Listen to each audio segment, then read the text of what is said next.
Hello and welcome to New Wave Global. You're watching Unraveled, and I'm your host, Marvi Sirmed. Today, we are exploring the dynamic political voices emerging within the South Asian American community here in the USA. While the majority of Indian Americans have traditionally leaned towards the Democratic Party, a growing number of voices are aligning with conservative values, even endorsing figures like former President Donald Trump. To unravel this phenomenon further, joining us is Ms. Purnima Nath, a Republican politician from Wisconsin and a strong advocate for conservative principles. She also ran for Republican primaries for House representation of Wisconsin from the 4th Congressional District and other positions as I believe, congressional Wisconsin executive. Her views challenge the prevailing trends in the community, and we are here to dive into her unique perspectives. Let's welcome Ms. Purnima Nath. Welcome, Ms. Nath. Thank you for Thank you so much. Namaste. So I will start with thank you very much for joining. I will start with a survey report that has come out. The survey was conducted by Sumitra Badrinath, Devesh Kapoor, and Milan Vaishnav. And it was published by Carnegie Endowment. It was about, the title of the survey is Indian Americans at the Ballot Box, results from the 2024 Indian American Attitudes Survey. So this report suggests that we already, sort of knew that a clear majority of Indian Americans, they support Democratic Party. And in fact, we can vouch for that because keeping in view our recent, interactions with some Indian American leaders and the recent endorsements of Vice President Kamala Harris by many groups of Indian Americans. But the report also suggests that the support for the Republican Party among the Indian Americans is also growing, in fact, growing by several points now. So my question from you, Ms. Nath, is, given that Indian American overwhelmingly lean towards liberal values, don't you think your alignment with former President Trump and his all these divisive issues with conservative leaning could appear unrepresentative of the broader Indian diaspora's values? Thank you so much. I appreciate you for having this conversation. I think it's quite timely, as well as I think it's needed. These kind of conversations are not happening as widely as I was expecting. However, to start with, I want to start with this note that you mentioned about how my views are aligned with the divisive politics of President Trump and the Republican Party, let's say. Let's first talk about from a perspective of fundamental politics. Politics is divisive no matter which side it comes from, especially when I look from a perspective of independent. I find both the right side and the left side are equally divisive.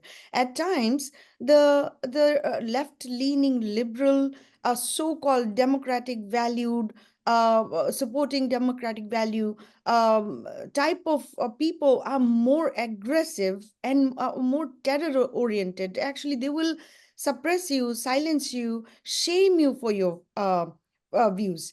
Now, coming back to the Indian Americans, I'll start from where I came from. I knew nothing about politics. I knew no p of politics. I didn't know what Republicans were. I didn't know what Democrats were. I didn't know what liberals were. I didn't know what secularism were. I didn't know anything about anything in terms of the political landscape. But how did I even come to politics is something that even boggles my mind. But I'll tell you with all disclosure, if it was not for President Trump, even declaring he was running for president, and it was not unprecedented attack against a presidential candidate at that point of time, somebody like me would not be intrigued. What was happening? Let me look into it. And that was my initial reaction to it. What Mhm. is really going on? Let me look into it and see if I can understand anything from my own, observation and looking into both side of the aisle. And what I found was fascinating to me. And Mhm. I found everything literally the copy of what we have seen in the Indian politics, from a perspective of how they played the landscape, and how we even got the reputation of politics, which is extremely violent, and it's a dirty, it's filthy. No educated person actually do get involved in political matter. If you fail, you are a backbencher somewhere. You are you are the one who is a politician somehow in Indian politics. That's Mhm. what we have seen. That's the landscape. That's the upbringing we have had. There was no political angle. Stay away from politics as far as possible. However, in America, when I saw something like that nasty to the level, I had to look into it, and I found massive similarities of what happened in India, what we have observed as nasty politics. Uh, Mhm. and that's when I got involved, and I started looking into the policies, and I questioned myself. I mean, I don't understand why media is calling him whatever the label they're calling him with. Mhm. And I aligned with him not because he was standing strong, but I found that his policies were actually right for the country, for the people of the country, and the direction of the country. And that's how Mhm. I got involved, not from the landscape of who says what, not from a landscape of I had any prior idea what party is what and what ideology means what. So it was purely from a national interest point. At that Mhm. time, I was also involved in non-profit sector. I worked in the corporate sector for more than 15 years, and then I came into non-profit. I worked and I started working on the advocacy area. I was working in the advocacy already, but not from a political angle perspective. I met many politicians at that point of time, didn't know who is who. I was engaging with them. I didn't know what their policies were, obviously. Later on, I realized that they were all Democrats. Literally every single person that I was interacting with were Democrats, and all were or on the other side of the aisle. And Mhm. then I started talking about my views, and also started defending at that time candidate President Trump, and I started getting attacked myself. I'm like, okay, wait a minute. I thought I was in a democracy. I thought I had the right to say what was in my mind. Whether I'm wrong or right, that's a secondary question. But let me express what I feel. You can come with your ideas, your arguments, and prove me wrong. That was not exactly what was happening at that point of time with me either. So it actually pushed me to the direction that it's no longer a time that you can have a discourse, you can have a discussion, you can have an even debate. You are going to get shunned because of your a political view, or your view that doesn't align with the society. That's when I became even more stronger voice, more than I ever spoken before. And I'm like, I'm going to say, let's see what happens. And then whether it was a threat against my life, my nonprofit, my whatever, it didn't matter to me. Come what may, I started talking about it, and that's when I got involved. Now, coming back to Indian American politics, I'll say they are obviously traditionally Democrat voter, Mhm. and they align with liberal voter. And I started asking this question as to why the liberal, or why did we even support the Democrat Party? And from my observation, it was because I think obviously we are immigrants. Most of us are very, very new immigrants, 10, 20, maybe 30-year old, not 200-year-old immigrants to this country. But Democrat Party has positioned themselves as a very immigrant friendly party. And that's probably why immigrants like Indian Americans traditionally voted for Democrat Party. However, when I looked at their policies, it was mind-boggling to me. At that point of time, things were already sliding down to, imposing their ideas and to literally everybody in this country, and making sure that there is no dissenting voice, there's no opposing voice, and if you are the opposing voice, you are going to be shut down. And that was no democracy to me. That was no sign. There was no sign of conversation at this point of time. It was about terror. It was about a sheer imposition of somebody else's ideas on to somebody else. It was almost like conversion that happens in Islamic countries on Hindu people, picking up, threatening, taking their lands, taking, converting forcefully, and going through the nikah and all stuff. So to me, it was indignifying to begin with, and it didn't align with my own soul. And I started talking about it because I thought it was time for the Indian community to stand. For I'll give you, for an instance, that LGBTQ movement, the transgender movement. I'm from Mhm. India. I've seen transgenders, hijras in the streets. Nobody bat an eye. They have their own community, they have their own life. Nobody is demeaning them. They're part of our life. They're even in our scriptures. That's what I found out later. But point I'm trying to say is that imposition of that culture into normal family lives and the normal schools, and even educating them to change their gender, even disappointed the Muslim communities in America at this point of time. And I've seen this community in Michigan stood up in the schools. So when I Mhm. talk about conservative values, I'm not against, personally, I'm not against progressive ideas. I'm not against ideas that will change the society for better. I'm not against, if I was born in the time when in India had sati pratha, maybe I would have spoken about it at that point of time. So I'm not somebody who's against um, working with some progressive ideas and bringing growth and development to the society. It's not like you always have to continue to follow what the 1400-year-old ideology has said. That's not how I roll. However, when I was, working on this particular agenda, that we have to do something to communicate to the Indian community. The Democrat Party is not standing for them. I started an initiative called I Exit. It was at that point of time we were going through Brexit, and all sorts of exiting stuff. It was nothing to do with left or right or whatever, but it was basically, for me, it was Indian exiting the left ecosystem and embracing other ideas.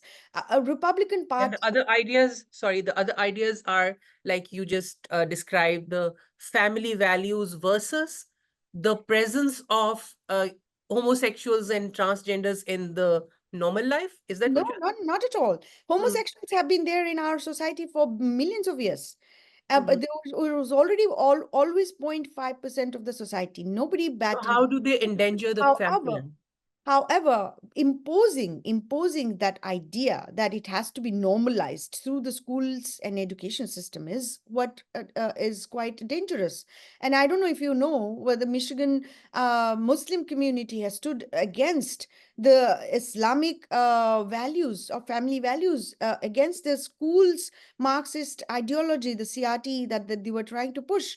And they were the most vicious and loudest voice in America, not even Christians. But to tell you the values that I aligned with at that time, obviously it still aligns today. The country, the border value, you wanted to have an open border in this country. You wanted to have bring in everybody without border, without checking who's coming to the country. I have no problem with that either. But would you please tell me that you are going to abolish all the 200 countries, including the 57 Islamic countries that we have today? If that happens, I will be, I'm still stuck at your, emphasis on imposition of some values. I just do not understand how because that's are they're being imposed on It's on. exactly what their leftist parties are doing. They are trying to put the pride flag in the school. Why do we have to have a pride flag when it is in America? Can we have a pride flag in Afghanistan? Can you please tell me if that's going to be okay having a pride flag in Pakistan? You're from Pakistan. Can you please tell me if that's going to be okay having a pride flag in Bangladesh? Which country is going to be allowing this kind of You're aligning yourself with Islamist values now. No, no, it's not about Islamic values. It's about the traditional values of a nation. If I'm part of nation, if this country is my Karm Bhumi, this is the country that I'm part of at this point of time, I Mhm. have to look at the betterment of this country. Imposing pride flag or But the having pride examples you flag gave, they are all in Islamist the countries. school, is that making my country better? Is imposing the transgenderism going to be better for this society? I'm not saying Islamic Transgender, values or I having think co-wives transgender, are better. I'm not yeah. aligned with the Islamic values. But what I'm saying is that from a perspective of balance, United States claim to be a democratic city or a country. United States also dictates other countries how they should live. But at this point of time, I'm seeing a decline of United States in within our own society, whether it's a school, Mhm. streets, whether it is government institutions. Some ideologies are being imposed that is not aligned with our own traditional values, which Yeah, is true. But the three countries that you mentioned, Pakistan, Bangladesh, and Afghanistan, they're infested with Islamist, extremists, and they are the ones who are against transgenders and homosexuals. Anyway, I will leave it no, there. we are not against transgenders or homosexuals. As I said before, I'll Against clearly the say it pride again. flag, I'll, against the I pride will flag. I will clearly say it again. The homosexuals, the Mm, transgenderism, this society has always existed for mm, millions of years, as long as human society existed, and we mm. understood. And this is a part of the human history. However, imposing that and in the schools, in the primary The school, visibility is what we're against. elementary schools, and making sure that some kid says that I'm a bunny today, and tomorrow the parents are going to say, yes, you are a bunny, I'm going to buy you a bunny dress, but you have to act as a bunny, or you have to act as a wolf, or whatever. Those extreme ideas that is being imposed in this country is causing mental health. The normalization of Okay. Mm, these ideologies causing mental health, and mental health has caused massive damages in our country. You're talking about reduction of population or decline of population in European countries, including America. Today we are 330 million over here. Certainly certain ideology based folks don't really believe in abortion or so, but that has been pushed into the broader Christian community, and they are actually fighting for abortion. I don't disagree that abortion right has to be there. I'm not also saying that abortion has to be accepted by everybody. But mm. the point I'm trying to say over here, that normal people, a 17-year-old, a 16-year-old, saying that I need the right. Do you even know what it means? Do you know what it means and how it's going to impact our society? When you're talking about a building a family with two men, I have nothing against who wants to marry whom. I have nothing against who wants to make a life with whom. However, when you're talking about reduction of population by World Economic Forums, this is a perfect way to destroy a family. Having two men, are they going to be able to procreate? No. Are they going to are they allowed to adopt a child? Certainly yes. But when we have a family like that, what are they learning? What are they going to understand about the society in the future? So the World Diversity. Economic Forum has a perfect idea in terms of reduction of population, whether it's through COVID vaccination, whether it's through same-sex marriage, where they can't actually do procreation, and totally destroying the whole 98% idea what the society is supposed to be. Nobody is coming and telling you don't have to live like that. Please do. This is your life. You choose how you want to live. But But don't you are just you against the visibility of them. I'm not against the visibility also.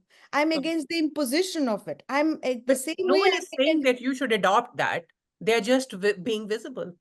No one No, is asking people to adopt, certainly adopt that like the no, Islamists. it is being pushed, just like any other It's radical interesting. ideas It's that is being interesting you view pushed it through like the that. media, through documentaries, Mhm. through Netflix, through opinion writing, through political agenda, through religious agenda. This is happening. So it's not about They're being more accepting. visible, and that's what is bothering No, no, some it has people. been visible. I'm from India. I have seen this community from childhood. So that's not about the point of they're visible or not. The point is Anyway, it's being imposed. we And can agree to disagree on that, and let's move on from here. It was interesting to hear you talk about abortions and abortion rights. That's what Vice President Kamala Harris, because some of our Indian viewers have objected to this pronunciation of Miss Harris. Kamala Harris has been talking about the abortion rights. Do you think your views align with her, or they differ, or if they differ, how? see, what I feel, Marviji, is at this point of time, this abortion discussion is extreme from both the side, political aisle, whether it's a left or right. And the left side want to literally murder folks after birth, and they are calling it as abortion still. And the right wants no rights at all. That's where the situation is. So what Kamala Harris has pushed, saying that when the Republican Party gains power, there are not going to be any rights of women. That's a message that is resonating with most of the women. What I'm trying to say is that abortion rights should be there, and it has to be a women decision, but it can't be like after birth you kill somebody and it define it as an abortion. That's an extreme. At that point of time, if you have to make a decision, why then are you availing government funding to do that? So what Planned Parenthood and some other organizations have done, they have gotten grants, billions of dollars from US government to promote that idea.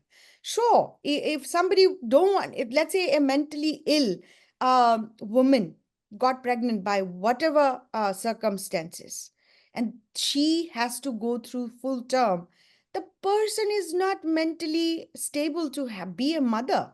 Going through that whole process, going through the full term, and see where the child is going to end up. This is a nightmare to begin with. I was talking to somebody the other day, a foster child.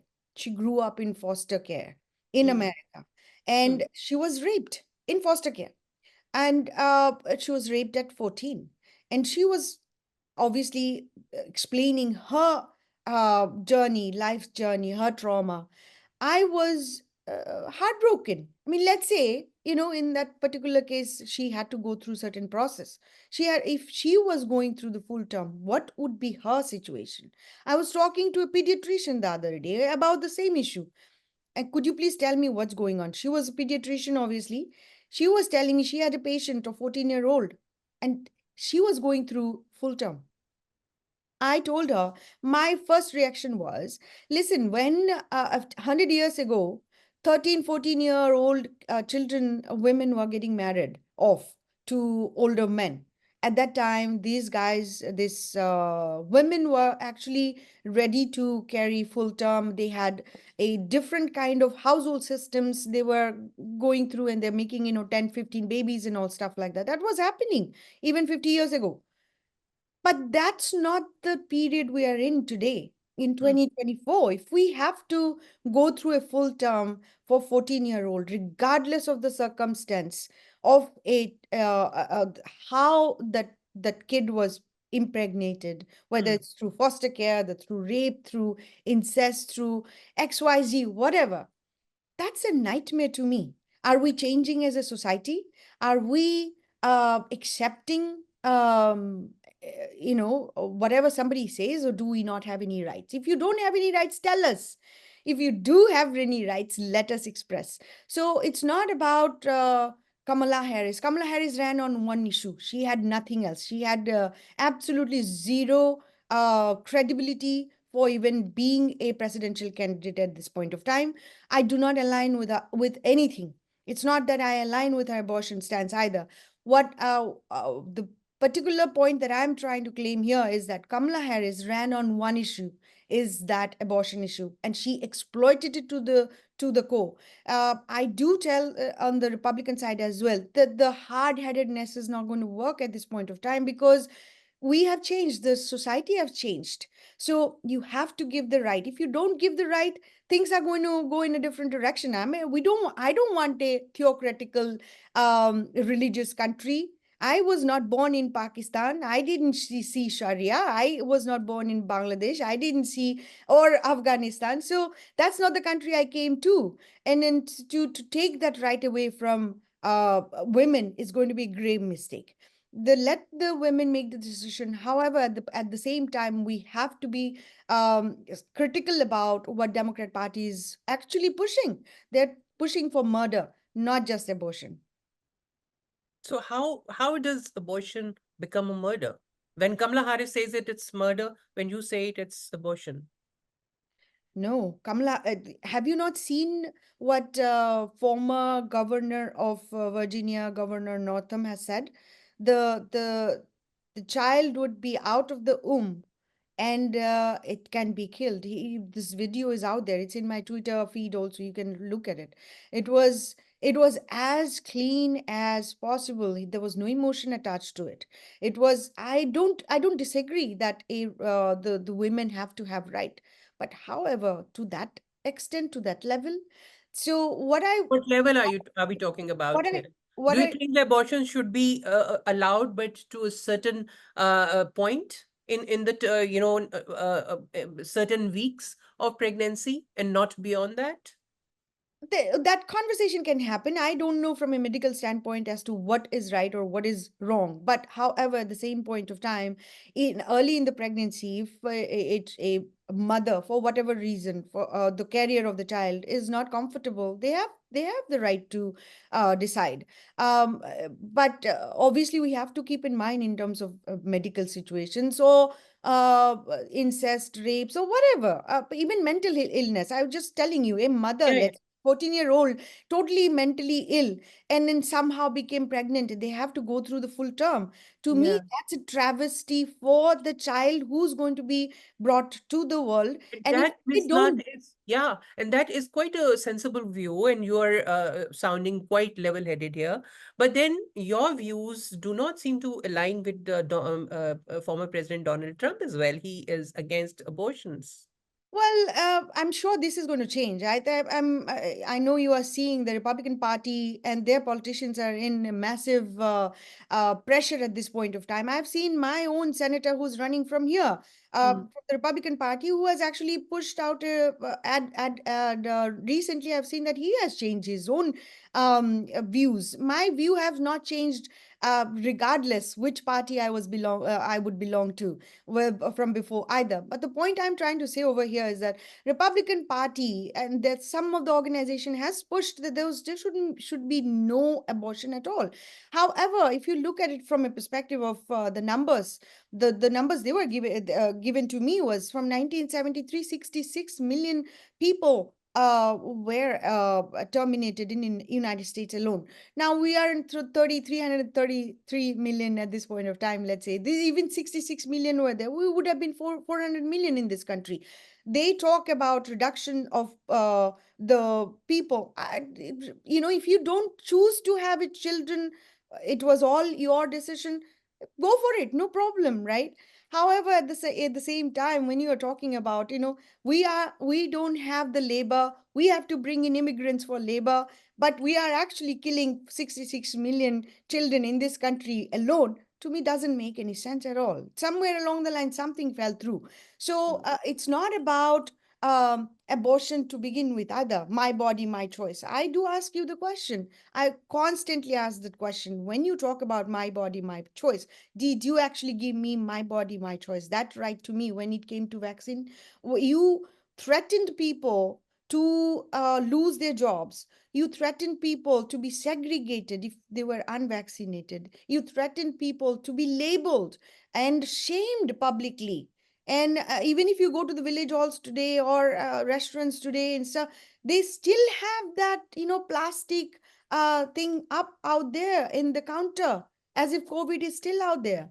We can So have different views on that. I mean, anyway, let's move on to the next issue, which is immigrants. So Trump's emphasis on nationalism, MAGA, etc., they often portray immigrants as economic and social threats. The recent claim that the immigrants were eating people's pets and cats and dogs, etc.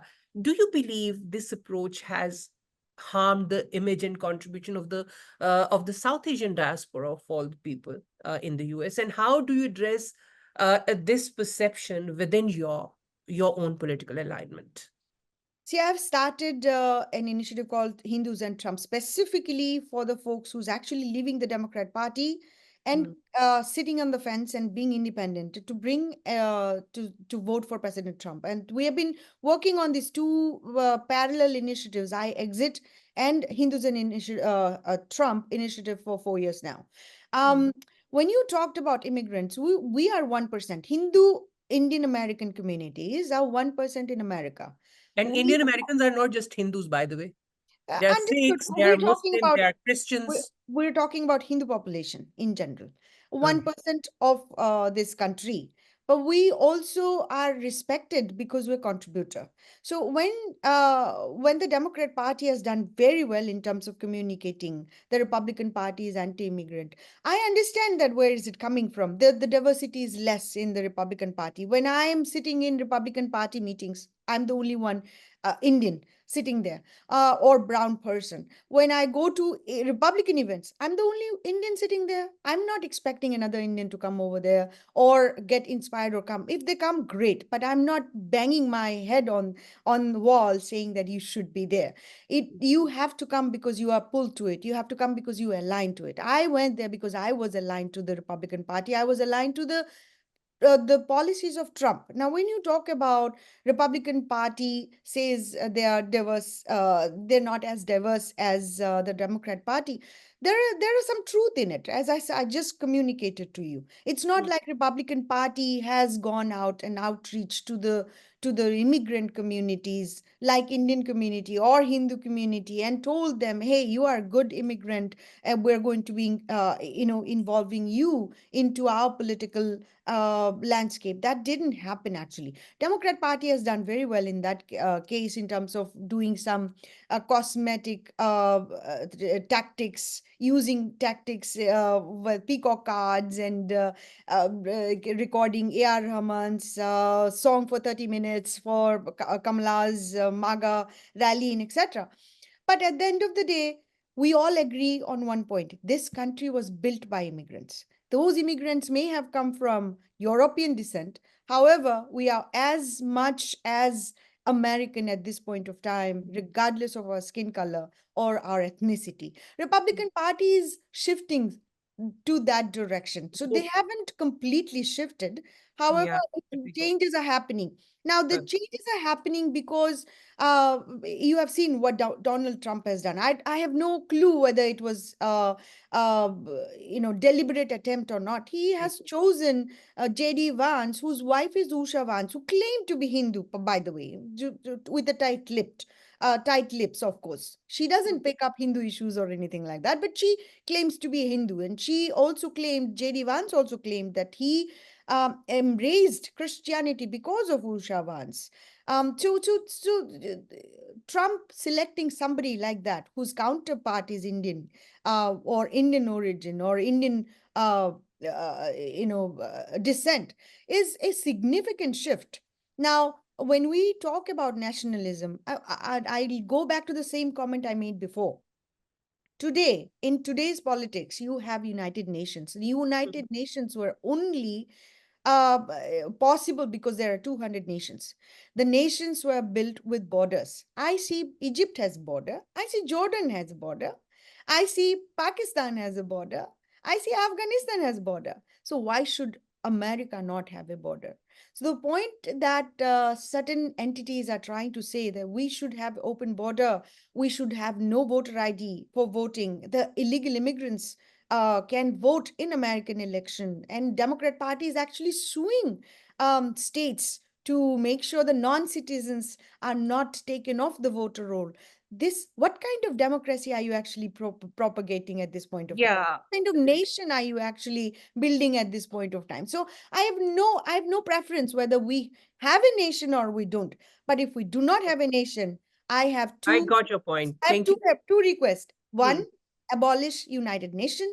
Two, abolish all the 200 nations. I mean, I we got your point about the borders, and that was not basically the question. But anyway, impact of Donald Trump's policies on the immigrants and especially the South Asians, within South Asians, the Indian Americans especially. One of those issues is restrictions on H-1B visas, which he imposed. It has impacted skilled Indian workers and the broader diaspora's professional representation in the US. How do you justify backing policies that limit opportunities for Indian professionals that have been coming to the USA in large numbers before Mr. Donald Trump? Sure. See, when you look at somebody like me, I'm not defined by party ideologies. I didn't come to the party because I was born in this country. I was a Republican voter. What But you I do did support Trump's policy. as an independent, I Hmm. aligned with the Republican Party. I aligned with the Trump policies. Why? Because of several issues that we were going through in terms of border issue, in terms of education, in terms of our foreign policy, in terms of our stature in the world, in terms of sanctioning the entire world, if you will, from an American standpoint. So it's not that every policy of Republican Party or every policy of Donald Trump is something that I'm going to stand by. Okay. This is a sore point, certainly. Hmm. We all know Donald Trump actually hasn't done anything for the Indian Americans or especially speaking for the South Asian community, for people like us who is Hmm. actually coming legally through the border, waiting in their line. Today, we have 1 million Indian Americans sitting in the process, and it's going to be about 150 years before their green card is even issued. That is the situation in immigration system, and they didn't cross the border. They came through the H1B. They applied through the right process. They are waiting uh, Yeah. weirdly, because their families are being separated. When their kids Right. are 21 year old, they have to leave, and if they don't have the right visa, these kids have to actually go and travel Yeah. to India and come back again. This trauma, this pain that American immigration system has put on Indian people, I've spoken out against it. Listen, you have two choice. Number one, if you really want to come to America, we have to go through this. We don't have a reform in the immigration system that was done by either parties to help us, people like us. And Mhm. two, second thing that I actually tell Indian people who are considering America at this point of time, don't come to America, because we have seen the passive aggression against Hindus in America today. And stay in India, build that country, build your X system, build your Facebooks and TikToks and etc. You are quite gifted. These guys are really educationally, academically quite ahead, so you can do well for yourself.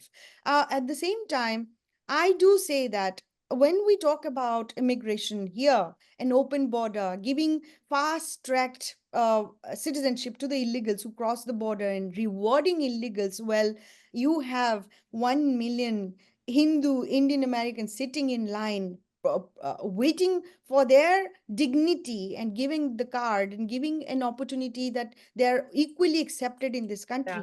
You have failed in this. So it's not like I haven't spoken about it. I do quite loudly, if you will. So it's not that I'm not going to bring these issues up to President Donald Trump.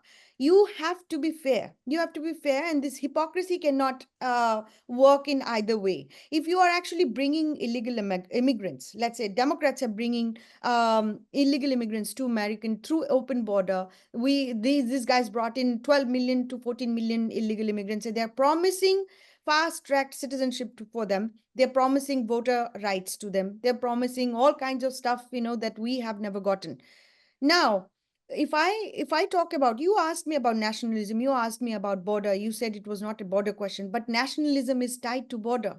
There's no nation without a border. There's we cannot be a nation with an open border. Now, if you're bringing these guys and giving them citizenship, fast track citizenship, and these guys have been sitting there for 20 years and do not know whether they're going to get their green card in 10 years or 20 years or whatever, I have personally been so outraged about. And I told every single, but I've been posted in Facebook. It was a sarcastic post. I will tell you that. I posted in Facebook saying that, listen, anybody's visa that was declined by United States, Mm, any Indian American's visa that was declined by America, whether it's a visitor visa, your student visa, your work visa, or your parents' visa, if you are denied by United States immigration systems by whatever, for whatever reason, please reach, mm. because I'm going to raise my voice, because you have treated these people indignifiedly, and you're bringing in folks from there and giving them fast track to citizenship when these guys are willing to work for it. And when you talked about Donald Trump and his party has said, about animal killing and all stuff like that. Listen, I have to tell you that as a Hindus and Trump, I've worked with Haitians, and they're also there are Haitians for Trump too. It's not there are some agenda that is being driven in order to drive fear as well from both sides. I'm not saying that in politics is so goody goody, and United States political landscape at this point of time is not what it was 20 years ago. It has become filthy. So both sides are using it for their benefit as well. And we do see that at certain time the policies are extreme. It becomes extreme. Yeah. Well, thank you, Ms. Nath. It was a very elaborate answer. But you do understand that most of these you're calling illegal immigrants, they are not only escaping very difficult situations from their home countries, but are also seeking legality on the borders of the United States. And that is what I think Democratic Party is talking Not about. not true. I disagree with you, because I've seen. We know for a fact that asylum seekers. There's tons of asylum seekers who are fake, actually asking for legality in this country with fake documents, fake ideas. And what we have seen this happening in There Canada. might be some, and there Canada, should be a screening Canada process for that. has There should be a screening process for that. I totally agree with you. But I was just intrigued by the framing of your answers. Many a times you use the word Hindu, while framing your answer, while depicting Indians. So, I mean, I'm intrigued because India is an amazingly diverse country. So amazing that it has so many different ethnicities, religious identities, other identities, and you know, and I have also seen you, heard you advocating for Hindu Rashtra. Do you think this emphasis on just one religious identity may clash with the secular principles of both US and the traditional Indian governance, potentially alienating Indian Americans who value religious diversity? How do you reconcile this support for a Hindutva agenda within a multicultural American society? Thank you so much for this question. It's a brilliant question. I appreciate you asked. I expected certain questions like that, but I'm glad that you did. So let me clarify this. India is the final land of Hindus at this point of time. We lost Afghanistan, we lost Pakistan, we are losing Hindus in Sindh, we are losing Hindus in Bangladesh. How did This you lose whole Afghanistan? Afghanistan was never part of India. it was part of Akhand Bharat. Okay, Okay. okay. Unfortunately, India is the last land that is left for us. When 1947 occurred, India Pakistan was created. Pakistan was created as a Sharia Islamic land. Republic of Islam. Mm. However, India was created as a secular. We are all Hindus. Most of Hindus are secular. As secular as can be. However, I'm an ex-secular at this point of time. Why? Is because India's identity, the DNA, has been diluted. We have 22% Muslims at this point of time. The reason India has 22% Muslim and is because of Hindus. The reason Pakistan has 1.5% Muslim is because of Muslims. So I have a attitude at this point of time that we are not going to take lecture for anybody what the country should be, what the land's uh, historic identity is. Just because we Hindus are secular, we believe in secularism, doesn't mean that foreign entities can come and take the lands away, start their foreign agendas, and start trapping Hindu people, and by hooks and by crooks, Mm. trying to take away everything that we have. So Hindus, non-Hindus in one, India, do you think they are foreign entities? Islam and All the Christianity. non-Hindus in In, India are yes, foreign entities? the So the Islam Sikhs and Muslims Islam and and Christians. Christianity are foreign ideologies that doesn't align with Hinduism, and they are at Mm. this point of So time Buddhists and walk Sikhs of are both. not foreign. At this point of Buddhists and time, Sikhs are not foreign. That's what uh, you're saying. at Buddhists and Sikhs are not foreign, but Muslims and Christians are foreign. Buddhists and Sikhs and Jains are under Hindu umbrella. Oh, However, Christians okay. and Islam are Abrahamic religion. They're foreign ideologies and faiths. At this point of time, Waqf Board of India has taken more than the land of Pakistan in India. They have been claiming those lands and claiming as a Waqf Board properties. And the recent one was just a couple of days ago in Karnataka and in Kerala. Uh, Okay. to answer your question though, how do I reconcile? There is nothing to reconcile here. It's basically a pure acceptance of the fact that India is the final land of Hindus. And Hmm. the reason the India is growing, India is progressing, is because of the secular Hindus like us. Because that we allow the other religions to survive, other religions to strive. However, that's not the case in Afghanistan. That is not the case in Pakistan, and that is not the case certainly in Bangladesh. Now we're Hmm. coming back to Indian American over here. Most of them are Hindus, of course. When we Hmm. talk about Muslim voters, they're overwhelmingly pushing anti-Hindu agenda, saying that we standing for Hindu Rashtra somehow going to take them away. But they grew after 1947, they grew to 22% today. How did that happen? Grew from how They were much not do you supposed think they were? Muslims were not supposed to be in Indian land after 1947. Sadly Muslims speaking, were not supposed to be. that was the Okay, deal. so you That think was the deal. they That should was have the been deal. zero? That was They the should have deal. been zero, but That they are was the 22% deal. is That because of Hindus. that was the deal that the politicians like So Jimmy they chose and the not to go. Nehrus and the Gandhis So have they chose made not to go. to make sure, yes, So they the chose not to go, which Indian makes them Muslims. foreign, which makes Yes, them very foreign to India. clearly, yes, very clearly, Indian Muslims have voted to create Pakistan as a Muslim country because the Indian Muslims couldn't live with the Hindus. 1947 voting, the division happened. We have gone through the direct action day that started from Yeah, that was Bengal. terrible. That's that was Terrible. Yeah. that Very slaughtered unfortunate Hindus. and tragic. That slaughtered Hindus like flies. And Yeah. the 1947 division happened, and after the division, the And same many Muslims were slaughtered. Indian Muslims were actually Lakhs of Muslims were slaughtered that was not during the Hindus who were partition. killing Muslims. That was the reason for 1947 division was because Muslims were unable to live with the Hindus and they demanded a separate Islamic state. And that's how Yeah. Pakistan was created. And when Pakistan was created as an Islamic nation. And that's the reason why we have now 1.5% Hindus at this point of time. You So the have to show. 22% However, Muslims, so the 22%. 22% Muslims, Visnath, which are in India, which remained in India, do you still, which according to you, they chose to remain in India?